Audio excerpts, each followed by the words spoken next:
Everyone. तो currently एक call की पोजीशन मैंने क्रिएट की है मार्केट के अंदर एंड पोजीशन क्रिएट करते ही कुछ प्रॉफिट चलने लगा है। तो यही है कि इस ट्रेड में थोड़ा स्टॉप लॉस मेरा ज़्यादा रहेगा आज स्ट्रेटजी के हिसाब से। तो मार्केट में वोलेटिलिटी है, लेकिन लेवल जो है वो मेरा 22 के अकॉर्डिंग बन रहा है, तो मेरे को ये ट्रेड लेना तो चाहिए। पर वही है कि वोलेटिलिटी मार्केट के अंदर है, सेलिंग स्विंग बहुत हार्ड आया है।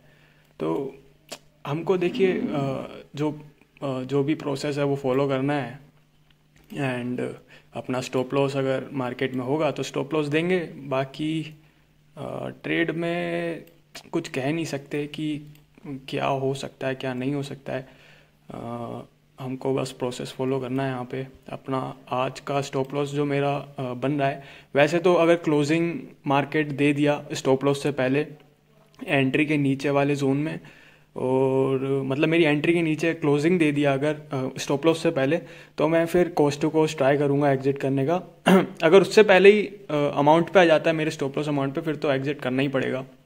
तो वहाँ तो मैं उसको होल्ड कर नहीं सकता हूँ। तो currently let's see, current time is 10:12। तो हमारे पास अभी 2 मिनट बाकी हैं कैंडल क्लोज होने में। नेगेटिव में तो हम आ गए हैं, अब देखना है क्लोज करता है क्या।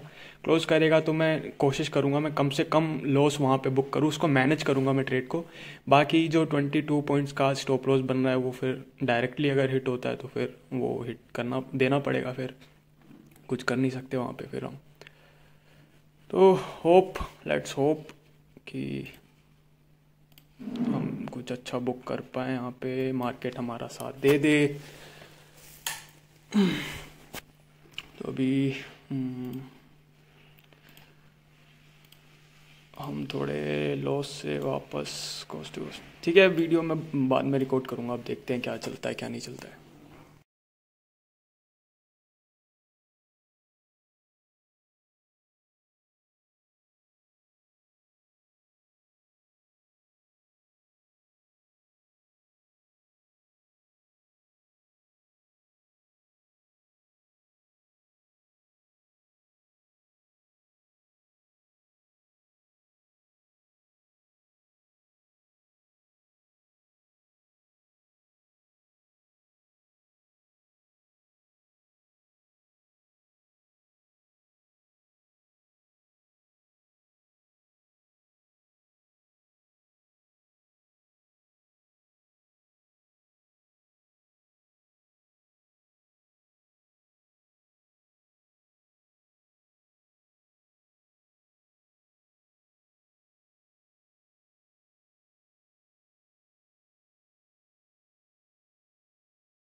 हे गाइस, सो बहुत ज़्यादा मार्केट ने पेशेंस चेक किए मेरे, मतलब बहुत ही ज़्यादा स्पाइन चिलिंग मोमेंटम था।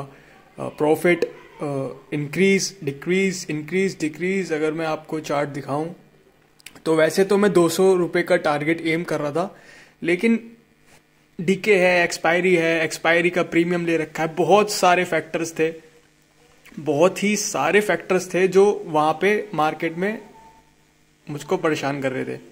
तो सबसे पहले अपनी जो एंट्री है अराउंड 124 क्या है, ओके, एंड अराउंड 200 रुपीज़ में टारगेट एक्सपेक्ट कर रहा था मार्केट से। एंड ये इतना ज़्यादा मोमेंटम था ना कि जब फिर ये स्लो मोमेंटम आया तो मैंने इसको यहाँ पे कहीं अराउंड 181 सॉरी, यहाँ पे कहीं फिर मैंने इसको बुक ही करना प्रेफर किया, क्योंकि देखो स्टॉप लॉस के हिसाब से बहुत, मतलब जब मार्केट अराउंड इस जोन में घूम रहा था ना, तो फिर यहाँ पे मैंने अपना स्टॉप लॉस ना के बराबर कर दिया था। जब ट्रेड पंच किया था मैंने, तो अराउंड मेरा स्टॉप लॉस मैंने आपको बताया था 20 पॉइंट समथिंग का स्टॉप लॉस रखना पड़ा। उसके बाद मैंने इसको ये इतना कर दिया, 10 पॉइंट्स का कर दिया। मार्केट में जो मोमेंटम मेरे एग्जिट करने के बाद आया ना, अराउंड 133 पॉइंट्स का। तो देखो कभी ना कभी तो अपना स्किल्स के साथ कभी ना कभी तो अपना लक भी चलेगा, पर पता नहीं क्यों अपना जो ट्रेडिंग लक है वो मतलब बहुत ही लो है, बहुत ज़्यादा हार्ड वर्क करना पड़ता है मेरे को। तो मेरे को फ्लूक में कभी प्रॉफिट्स नहीं हुए, आज तक नहीं हुए, जो लोगों को हो जाते हैं, मेरे को फ्लूक में आज तक प्रॉफिट्स नहीं हुए। पर यही है, अपनी स्ट्रेटेजी पे अपने स्ट्रेटेजी नहीं, अपने रूल्स पे स्टिक करो, ठीक है। एक टाइम था जब मैं ये सब, मैं 1 रेशियो, ये अराउंड कितना रेशियो, 1:5 1:4 मान के चलो। एक टाइम था जब मैं इसके लिए भी तरसता था, मुझे 1:1 भी अच्छा लगता था, एक टाइम था मैं इसके लिए तरसता था। आज मैं जब 1:4 1:5 हिट कर लेता हूं तो मेरे को फिर ऐसा होता है कि अरे और मोमेंटम आ गया, मैं तो ये भी पकड़ लेता, अच्छे ट्रेड में मैं था। तो ये आपके देखो हाथ में नहीं है और किसी के हाथ में नहीं है। मार्केट का मोमेंटम देखो कितना चौपी था, मैंने कितने पेशेंस दिखाया मार्केट में। मार्केट सडनली ऊपर गया, वापस मेरे को लॉस दिखाया, मैं नहीं डरा, वापस प्रॉफिट में गया, वापस कॉस्ट पे आ गया, मैं नहीं डरा, वापस प्रॉफिट में गया, वापस मेरा प्रॉफिट पूरा कम हो गया, मैं नहीं डरा, इतना कंसोलिडेशन हुआ, मैं नहीं डरा, मैं अपने टारगेट के लिए होल्ड किया। लेकिन उसके बाद जो ब्लास्ट आया है, कहीं ना कहीं वो लगता है कि जो भी है सो है।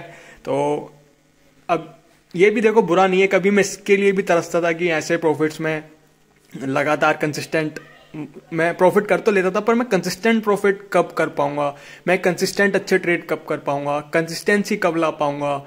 और ऐसे डेज थे जब मैं इन चीज़ों की उम्मीद करता था। अभी वो मेरे पास है तो मेरे को और चीज़ों की उम्मीद है कि अरे मैं ज़्यादा मोमेंटम कैच कर लेता, पर कोई बात नहीं, राइट। हमको रूल्स के हिसाब से चलना है, ये तो मतलब होता रहता है, मार्केट कहीं ना कहीं तो जाएगा ही। अब सुबह पुट भी बहुत ज़्यादा मार्केट में गिरा था, तो उसका मतलब ये नहीं कि हमने पुट मुझसे छूट गया, जो मेरी स्ट्रेटेजी में था ही नहीं, वो मेरे से छूट कैसे गया। मेरी स्ट्रेटेजी में था मुझे आज बाइंग करनी है, और मैंने बाइस भी बोला था कि बाइंग की तरफ का प्लान मेरा रहेगा। जितने भी दिन मैंने बाइस बोला है, बहुत कम ऐसा होता है मैं बाइस के अगेंस्ट जाऊँ, वो मार्केट के मोमेंटम के ऊपर होता है, पर मोस्ट ऑफ द टाइम मैं बाइस के साथ ही ट्रेड करता हूँ। तो मोमेंटम तो बहुत तगड़ा आया, मैं खुद बाद में शॉक हो गया, क्योंकि कैंडल जो है वो मेरे लैपटॉप की स्क्रीन से बाहर निकल गई। मैंने कहा ये क्या हुआ, पर जो भी है हमने कुछ तो बुक किया है और यहाँ पे अपना डे डन हो चुका है। तो thank you everyone, and please subscribe the channel यार, वीडियो को शेयर कर दो और सीखते रहो। वीकेंड पे ट्राई करूंगा कुछ लर्निंग वीडियो लाने का, ठीक है। तो तब तक के लिए स्टे ट्यून्ड और ख्याल रखो अपना।